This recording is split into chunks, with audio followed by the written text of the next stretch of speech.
the network for the AV industry.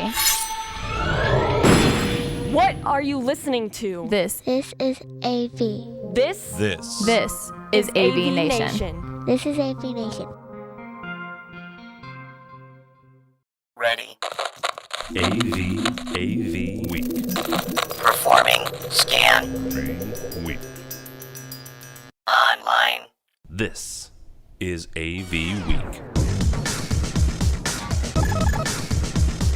AVWeek.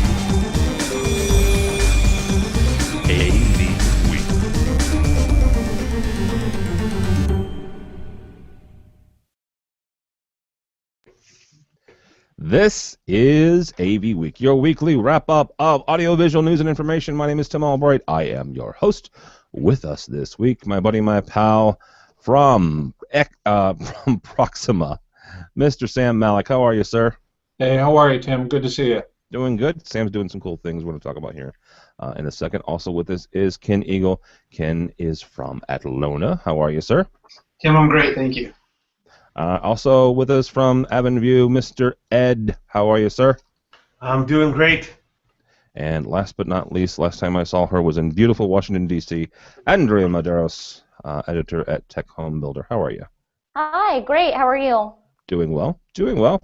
Actually, last time I saw Ken, and no, Ed, I saw you since then. Last time I saw Ken was actually at the CECI Summit, and I tried to take over his presentation. So it was lots of fun. He just kept asking questions, and I knew the answer to them. I can't help it that I'm smart in some situations.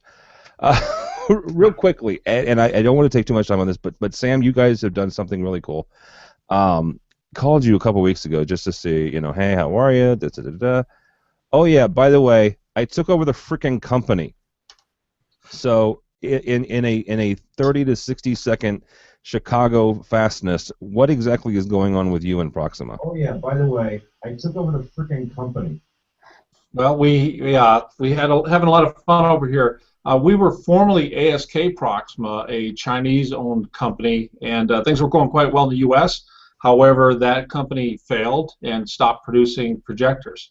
Left us high and dry for about 4 or 5 months, but things were going quite well, so I decided to continue our work, what we were doing, and I purchased the company and was able to secure the Proxima trademark, which is kind of funny because 15 years ago when I entered this industry, Proxima was one of my biggest competitors and one of the industry pioneers, and still a great legacy brand name of products. So now we are focused on 5,000 to 12,000 lumen projectors for rental and staging, house of worship, higher education, large corporate venues, and we're charging forward. All right, good for you. I was taken a little back, so I was like, dude, cool. I just think it's cool, and I like Sam. Sam's always been nice. And if you didn't know, Sam actually previously ran Sanyo until Panasonic bought him, actually. So, all right, kids, let's kick this off. Ken, we'll start with you. Infocomm membership elects its 2016 board. This comes to us by way of Sound and Communications magazine. The Infocomm International has announced the election results for the 2016 Infocomm International Board of Directors and Leadership Committee, LSC. Jillian Phillips from Whitlock is Secretary-Treasurer of the board. Infocomm members also elected is Jeff Day, Kevin Kelly, and he's from Stampede. Also from the LSC is dadgummit. Oh yeah, Zane. Oh, from Shen Milsom Wilkie. Easy for me to say. So Ken, first off, are we good with this board? Are we okay with this board? Are we okay kind of where Infocomm has been headed over the last 6 months or so?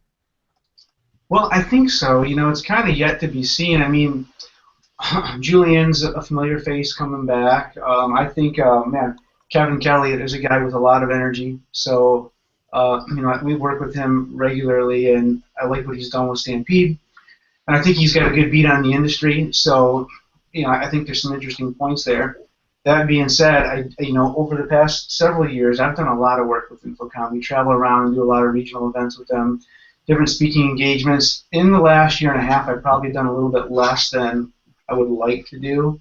And I do know, since the changing of the guard, since we've got new leadership in there, you've had a couple of senior players and the Infocomm team leave, which is interesting. So I think we'll kind of see how that shakes out. And seeing some of these names on the board, I think there's some good people there, but I'd like to see it stay strong. It's kind of at a critical point. I think right now it's a great organization.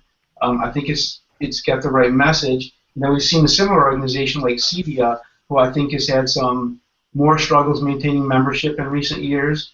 So I don't want to see that similar thing happen to Infocomm, and I think they're getting the right people in there to keep it pushing ahead internationally as well. You said that they're kind of at a critical time. Is that because of the changes that we've had over the last few months? Yeah, it's because of the changes, and I just think I think it's more than that. I think it's because of where the industry's at right now. You know, we've been what I would say kind of level for a while with a set of technology that everybody's gotten familiar with, and we've been using some of these digital technologies in conference rooms and in transmission and in different places.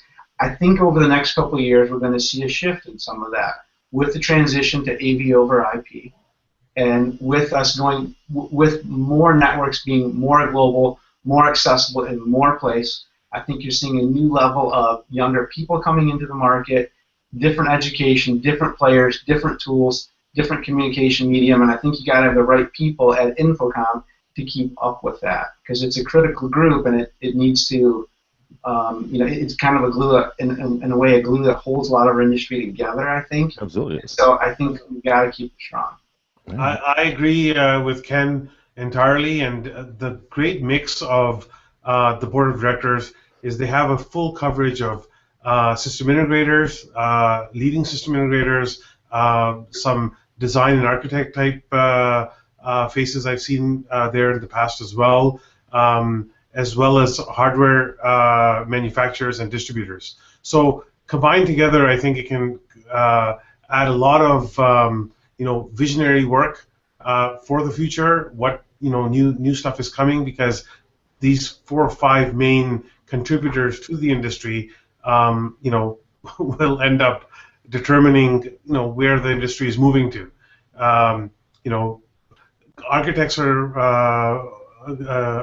and design engineers are the front lines to the the building side of things. The system integrators are taking all that and implementing all the new ideas, right? And hardware manufacturers like ourselves are working with the integrators to provide that mix. So I think the whole picture comes together with a nice mix of people from different industries, and all providing the same end result, but doing their part. And having a mix of that on the board, I think, is very important. Not just only system integrators or only hardware manufacturers. The mix is really going to help. Well, and Ed, go ahead, Sam. Yeah, I agree with Ed and everybody that it's about time we get some new blood in there. I've been an Infocomm member for 18 years now, going back to the days of the shootout.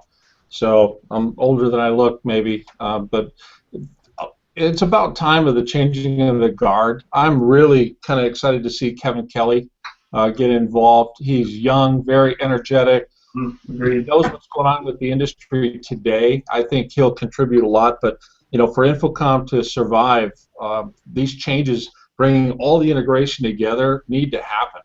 We can't just be that old, hey, we're a projector business, AV industry. There's a lot more to it these days. So it's good changes. Good to see the changes on the board. Well, and Andrea, from your perspective, because Andrea does a lot of from both ends, and also she covers a lot of residential and home building. When it comes to these organizations, the trade organizations, how important is it to, like Sam said, get fresh blood in there every once in a while? It's definitely important to get fresh blood, but just to be honest, I've never been to Infocomm. We actually put our own shows on incorporating system integrators and builders and whatnot. And we've noticed, especially when we've put our board together for TecHome X, which is the new trade show that we're launching, you definitely have to have diversity on the board and diversity at the shows, because with all the new technology coming out right now, you need to have the designers and the integrators and all of these people coming from different facets together, because with all of the new technology, the design of the home, you're going to have to take the technology into account because everything's talking to each other. So I think not only having new blood, but having kind of the diversity on the board is really important when you're talking about shows like this, especially today. Yeah, absolutely. Yeah. All right, go ahead, Sam. Go ahead. No, don't. Go ahead. Well, I totally agree with Andrea. I mean, Infocomm, I think it's a great organization, but they've been slowing down, kind of dying. So hopefully with these new board members, they'll infuse some new energy into it and bring that whole picture together. I totally agree. Dying's a strong word, Sam.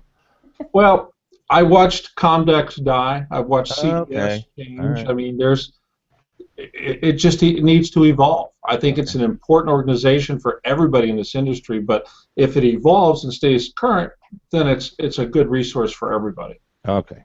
All right, I'll get you that. From AV Interactive, IP and the new video workflow. This is from one of their bloggers. Quote, unquote, of all the changes currently underway in the professional video industry, IP is without question the biggest and most important once-in-a-decade transformation to date, bringing with it impactful core pipeline changes and a shift from analog tape, which is an interesting connection, to file-based workflow, as Andrew Cross, president and CTO at NewTek. All right. So Andrew is obviously has some skin in this game. NewTek is the makers of the TriCaster, and I'm not going to get into the history of where they've been, but they've been hardware-based or software-based and file-based video folks for a long time. Ed, we'll kick this one off with you. Where are we and where are we going here when it comes to not just file-based but also transporting video over the network and making that happen? Well, HDMI over IP has come a long way since its inception, and we first had, the limitations of having dedicated HDMI just over IP, and now we have the availability of, running all technologies on the same network. We are, sorry, can you just repeat that part about the question again? Yeah, just where are we at when it comes to transporting just AV video. This guy is Andrew's talking about video specifically because that's what NewTek does. It primarily, obviously, there's audio transport along with that. But where are we at? So I'll continue what we were discussing about. Mainly the hardware has evolved. Many chipsets have come out to allow you to do HDMI over IP. Now there's units available that will let you take and broadcast it over the internet, share video on the internet connection with other technologies, whether it's voice, data, what have you. But the main thing where I see this going is cloud-based video over IP services, right? Right now, we're seeing companies that are coming out and services that are coming out with this, but given the 4K aspect and the large bandwidth, there's not, we're still waiting for the technology to evolve on that side for online, video streaming for 4K. As far as just hardware products out there to allow you to take video distributed, whether it's through video walls, do matrix switch scenarios in, like, for example, sports bars, control rooms. We're seeing that available today, and it's becoming the #1 choice as opposed to going with the old matrix switches. Okay.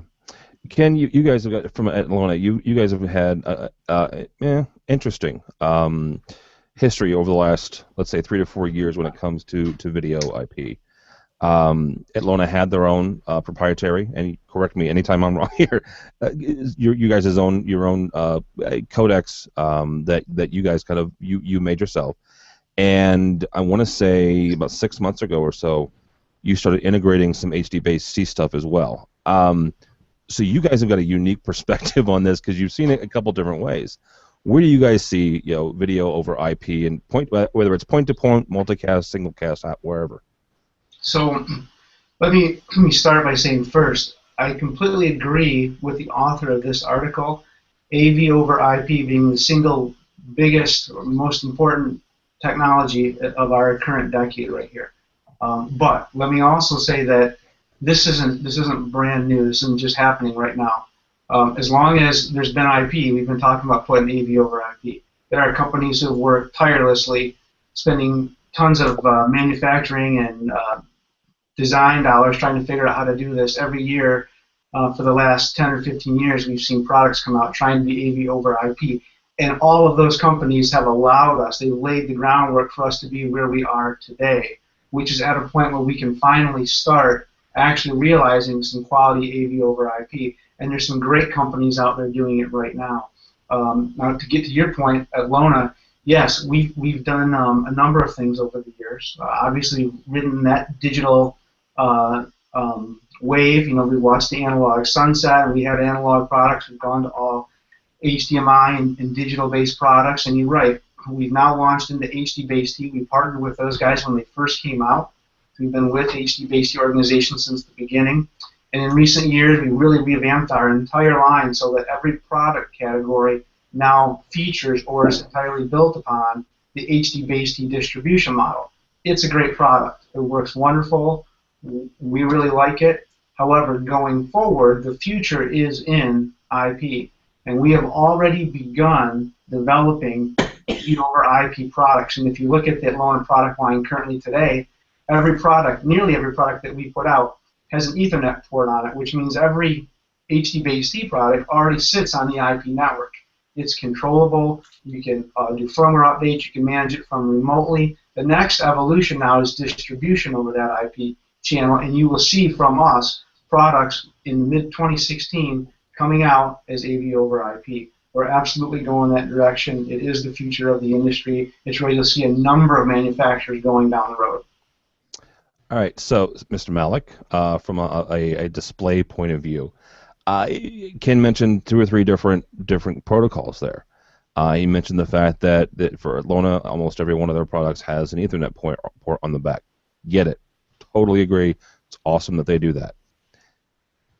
And the way I'm going to phrase this question, it might seem a little unfair.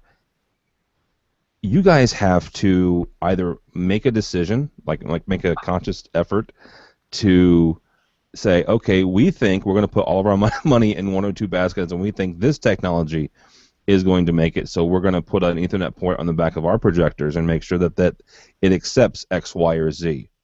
You can do that, or you can do, we're just going to give you an HDMI connector, right? And you guys kind of figure it out. Which way do you kind of lean? Are you guys leaning more towards, hey, let's make sure that we have an Ethernet port so we can get this video over IP signal? Or are you guys more along the lines of, I'm going to give you a generic video input. You guys are going to have to figure out which technology is going to win here. Yeah, it's a big challenge for us, Tim. At Proxima, everything we have has an Ethernet port built into it, as well as the traditional HDMI or VGA or BNC connection. So we're kind of forced, if we want to be accepted in every integration house, to have every connection possible. But yesterday we work on large house of worship projects. There's one going down in Chicago with 8 of our projectors, and they're all connected via Ethernet. That's the only connection to each of the projectors, because they're mounted 45 feet up in the air. They want full command and control, and they want to deliver the media as well. We're spending a lot of time right now. I mean, projectors for the most part haven't changed all that much in the last 5 to 10 years. Some brightness plays, and of course the resolution has changed dramatically, but what has changed is your IP connection and what you have built into it. We're AMX, we're Crestron ready, we're happy to work with Lona or any other manufacturer out there, but the real value, if we're going to sell large venue projectors now, is to have that connectivity available so that they can stream the media to it and give them complete control over it. We have to do that to be competitive in today's environment. And Sam, you raised a good point here. having Ethernet connections on a hardware, interactive hardware device is one thing to control the unit. But like Sam just mentioned, your projectors are all equipped with Ethernet ports. You can HDMI over IP stream directly to the projector. That's where the requirements that we see every day on whether it's projectors, whether it's large screens or even video walls. People want the IP stream to go directly to the displays without having to put in a lot of hardware components. So if the projector is already capable of taking an IP stream in, we've been manufacturing video wall processors that have IP capture cards that you can just push directly, the feeds directly out to the projector. So that, the future, I think, is that the bail-ins are and the receivers are ultimately going to disappear, and it's just going to be an Ethernet port from your devices out to the projectors directly, and it's going to be an IP stream over HP or an IP stream over the internet that's just going to allow you to broadcast. We're already seeing those products today. We manufacture the HDMI over IP products in our point-to-point extenders, as well as our video wall controllers, and we also have the Blue River NT chip. That's a 4K HDMI over IP technology that's being implemented in quite a few of our products as well. But Tim, one other thing I would mention too is, while I say that the transition to AV over IP is the future and the direction, just like history has shown us up to now, that's not going to happen overnight. It's going to take a little while, and we're not abandoning HDMI or HD-based or any of the interfaces that are out there right now. Those will continue to be around for several years and be viable solutions still. But we will continue to also grow in the way of AVIP. Well, and let me ask you this, and this is actually all three of you. I don't care which one you answer.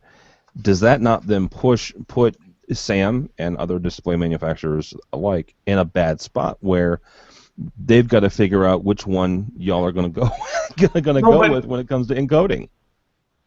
Well, we have to be able to. We've got to follow the industry, and this is where it gets back to the value of Infocomm and what they bring.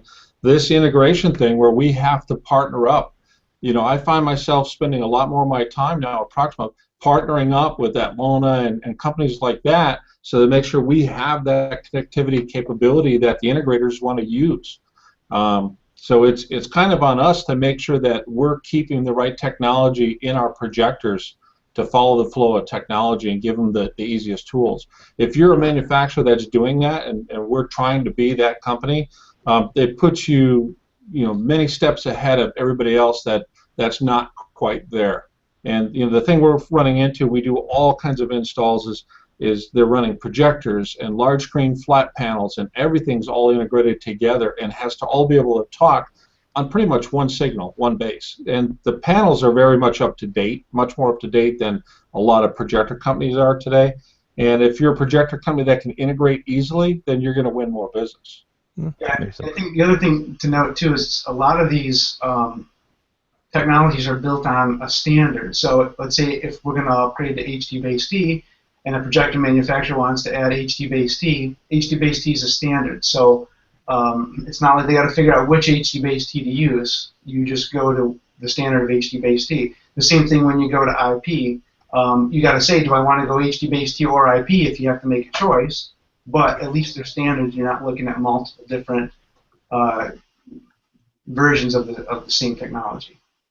Well, and let me bring this in, and Andrea, when it comes to you service the home builder market. Mm-hmm. Yeah. Is this something that they're worried about yet? Is this something where they're cabling for? They're putting whether that's the cable infrastructure or the physical rooms for this stuff? It depends what level of builder you're talking to. If you're talking to high volume, I think when it comes to technology, they're really relying on wireless and access points. Ooh. But this video wall technology that's coming down the pipeline, I think it's kind of an untapped resource that's definitely trickling into the luxury market right now. And yeah, they would definitely be worried about running this stuff and working with an integrator to make sure that everything runs properly, because when you're talking to a builder, it's kind of like when you're talking to a consumer. They care about ease of use, they care about convenience, and they care about reliability. So part of this is, well, if you wire it in, there's more guarantee that it's going to work, but part of it is we're talking about the fear of not putting the right connector in anymore, and the builder's biggest concern is working on not only a source that's going to be reliable today, but that's going to be reliable 20 years down the road, so they're not dealing with callbacks. So those are definitely some of the things that builders are thinking about. The problem with that is that we're not there anymore, right? I mean, this is not the years of the F connector and coax, right? This is I've got a buddy of mine that built a house 10 years ago, and he's already switching out things. Exactly. You know, I really wish I had Cat 5 through my entire house. I mean, because wireless is sweet, but for 4K video, it's not going to fly. At least not today. You know, and rather than have coax, which my house is older has, man, I'd love Cat 5 in every room. Oh, that would make life so much easier. Yeah. But then 20 years from now, we're going to be talking about something else that we wish we had run through our house. So it's really about building relationships and making sure, one of you had mentioned it, making sure we stay informed on all of the levels of the marketplace to be sure that we're delivering the product, especially on the residential side, to the consumer that they're going to be happy with 10 years down the line. Here's what we need to do. You get yourself, and whoever takes this owes me 10%. You go out and you find a builder that does nothing but 20 pairs of single mode fiber in every single room. That'll solve it for at least 20 years. All right. I'd like to add one more thing to the home side of things. You know, on the HDMI over IP on the home side, you know, like you said, Sam, you want Cat 5 has become a standard over the last 15 years, and all the homes that I've seen built, even whether not custom homes, even builder homes, they're putting standard Cat 5s in all the homes. What we're seeing more and more now is that it's not just video; it's everything is collaborating over the network. You know, a lot of the new homes that are being built the bell doesn't even come in there anymore. You know, it's voice, data, cable, everything is over. There's just one network switch in there, and everything is connecting through IP. So, you know, that's the big change. You know, as a video over IP company and manufacturing hardware for the last 10 years, what we've seen is that, you know, it's not just accommodating a video. The future is for us to be successful, and for every other hardware company to be successful, is to accommodate all the technologies that are coming into a company or a home or a building, you know, and accommodate voice and data and broadcasting and cable TV. All those technologies need to be over the network, right? Mm-hmm. Absolutely. Yeah, you know, That's definitely what we're seeing on all levels of the builder marketplace. Go ahead, Ken. Yeah, I think it's also worth noting there are multiple different types of category cable that can be installed, and Cat 5 was one of the first real ones that really took off and was around for so long. I think by default we all say Cat 5 a lot, but there's Cat 6, there's Cat 6A, which things like the HD-based T-Spec are built off, and even Cat 7. So if you are building a new home or even a business, it's important to look at the different types of category cable and make sure you pick the one that's right to support your future needs. Absolutely, I agree. All right. As we wrap up here, Andrea has a couple stories that her area is talking about. So, Andrea, what are you guys talking about? Actually, one of the stories really wraps up what we were just talking about. It's in the high volume market, kind of dipping into this idea that everything has to run on the network. Party Homes has partnered with Luxel Eagle Sentry, which is an integration firm out of the Vegas area, and they're offering wireless as a standard. So they're putting in the Luxel XBR 4400 router and then the XAP 1500 access point as a standard in these homes, hoping that that'll appeal to millennials. And this is one of many high volume builders, so these are entry-level homes for some people, that they're making sure that there is a strong network in there. And we have seen a huge trend with this, because we're not only talking about thermostats, we're talking about video, we're talking about voice control, we're talking about doorbells, we're talking about everything being connected. So even on the high volume level, we've seen this in luxury for a while, but even on the high volume level, builders are starting to do this, and I think the cost for the builder is about $1,000. So it's definitely something we're seeing a reliability on the network. Builders are really going after this type of thing. A couple other things we did for the end of the year is the top high vol products and trends of 2015.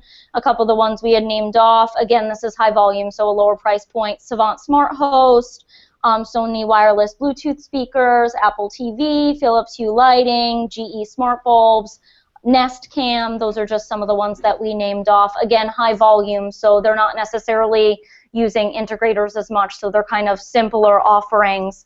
Another home we had featured, KB Home, is doing something in San Diego. Gray water is a huge thing we're seeing. Now, it doesn't affect you guys as much, but a huge trend in the builder realm is, especially on the West Coast, any of the water you're using during the day, that water is being recycled through different products that are out there today. They're app controllable. It's being recycled to water their lawns. So that's another one of the trends we're seeing, because here at TecHome, we focus on we go beyond home automation in the home. So we talk about smart water, we talk about home entertainment, we talk about HVAC, kitchen, bath, and laundry. So we talk about all of those kind of tech realms. So that's kind of what we're working on right now. Our big focus is on TecHome X. And for those of you who aren't familiar with that event, it's a new trade show that we're launching in March.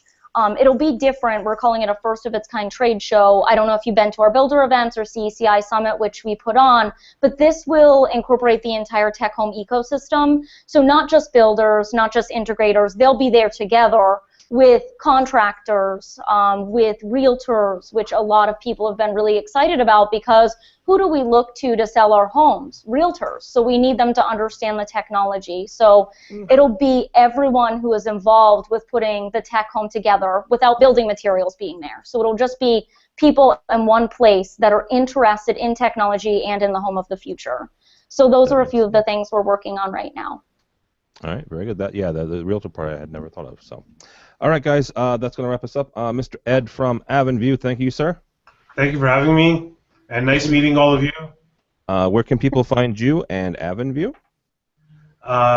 You can find me at avonview.com, AVonView on Facebook, AVonView on Twitter, and Ednan C on Twitter. All right, very good. Ms. Medeiros, thank you as always, ma'am. Thank you. You can find me on TecHomeBuilder.com. I'm also on Facebook under my name. We also have a TecHome Builder on Facebook. We have that on LinkedIn. We have that on Twitter.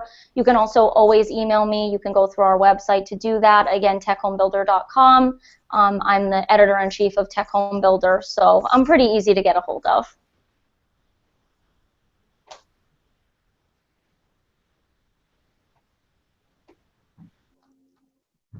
Well, nice meeting you, Andrea. Nice meeting you, too. Looks like we lost Tim, right? It does. He'll rejoin. I think he's right there. I love the internet. I just do. Ken, we'll try to do this with you. Where can people find you? You can find me at Ken Eagle, and I'm through LinkedIn and on Twitter. Also, I recommend everybody jump out to atlonaacademy.com. Great educational site that we host. It's completely free. There's an education portal on there. It carries both CDI and Infocomm accredited certification courses. Definitely worth your time. All right, very good. And last but not least, Mr. Malik, sir, where can people find you and or Proxima? Hey, Tim. Yeah, you can reach us at proximadisplays.com. And everybody's invited to join me on LinkedIn. I created a group a few years ago called AV Industry Professionals. referring to Infocomm. We have twice as many members, 34,000 active members. So everybody's invited to join. It's free of charge. avindustry.com. All right, very good. Yeah, that's it's a little bitty group. What do you got? Like 30,000 now? 35,000? 34,000. 34. Let's round it up. Make it 35,000. My name is Tim Albright. Don't follow me, but go by the website if you would, please. avnation.tv. avnation.tv. You'll find this program and a host of others. One really cool program that you're going to find starting today, actually. We're recording this on Friday the 11th. Yesterday, Thursday the 10th, George Tucker, Chris Netto, Bill O'Donnell, Mr. Puma, a bunch of folks hung out with the nice folks at Sapphire Marketing, Laney Medeiros, and Marla from Sapphire Marketing did their Christmas show, their Christmas party. So it was a live broadcast. It was kind of cool. Check that out if you would, please. That'll be on our website as well. So avnation.tv, avnation.tv. Thanks so much for watching. Thanks so much for listening. This has been AV Week.